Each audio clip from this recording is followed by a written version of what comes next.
You ever just scroll through social media and wonder if something is actually true? Or you share something to your friends and say, hey, look what's happening, and only to find out later that it wasn't accurate either. And nowadays, you're surrounded by information a lot. There's news, videos, online posts, online opinions from a bunch of different people, and sometimes it's not really reliable.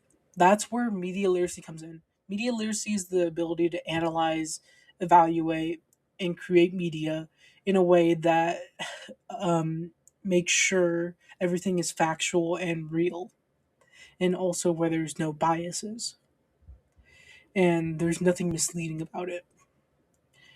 It's like not about just spotting what's fake and what you can clearly identify as fake or what you need to research to figure out that's fake. It's about thinking critically on your own and asking questions to make informed decisions about what we consume and what we share to be true information. Now let's take a look at a real world example of why media literacy matters. You may have seen headlines, social media posts claiming that Tylenol, um, just the common medication that people use for headaches and pain relief, causes autism during pregnancy, which that is not true. But the reason it spread so much and so fast was because the president had made an announcement on the link between Tylenol and autism. Groups, the Amish as an example, they have essentially no autism. First, effective immediately, the FDA will be notifying physicians that the use of well, let's see how we say that, acetaminophen, acetaminophen, is that okay? Which is basically commonly known as Tylenol during pregnancy, can be associated with a very increased risk of autism. So taking Tylenol is not good. All right, I'll say it. It's not good. For this reason, they are strongly recommending that women limit Tylenol use during pregnancy unless medically necessary. That's, for instance, in cases of extremely high fever, that you feel you can't tough it out, you can't do it. I guess there's that. It's a small number of cases, I think.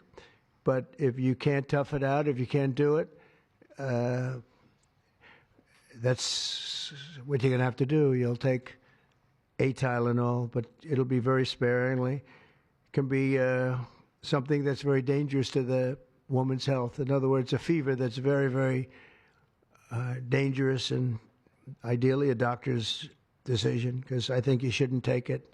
And you shouldn't take it during the entire pregnancy. They may tell you that toward the end of the pregnancy, you shouldn't take it during the entire. And you shouldn't give the child the Tylenol every time he's born and he goes and has a shot. You shouldn't give a Tylenol to that child.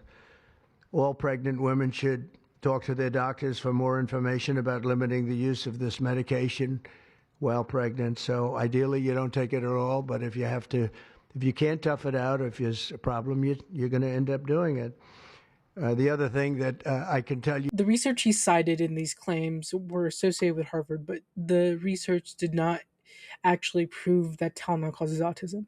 It explored a correlation, but under very specific conditions, and it was limited and not really conclusive in any way. Because correlation is not the same as causation.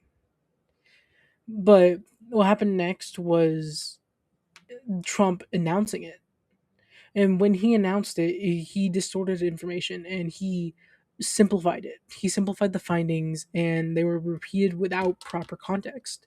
And as the claim kept on spreading, people made um, the post about it and the nuance of the information disappeared. Thing is, that's why we have media literacy. If you didn't use media literacy in this context, it's easy to miss and accept the louder, more attention grabbing version of the story that Tylenol causes autism. But you with just hearing the information and not bothering to verify it or asking questions or understanding the difference between evidence and interpretation, it's easy to get lost in what happens in media and easy to get lost in misinformation. So another great example of what media literacy can be used for is figuring out what's entertainment and what's not. For example, The Onion. The Onion is quote unquote America's finest news source, as it says on their website under their title. And at first glance, it looks like a regular news site, but then you start looking into the articles and you can see it's very satirical. And except if you look at one of their more serious looking posts, you might not understand that it is satirical. But that's why you have media literacy. You ask if is this true?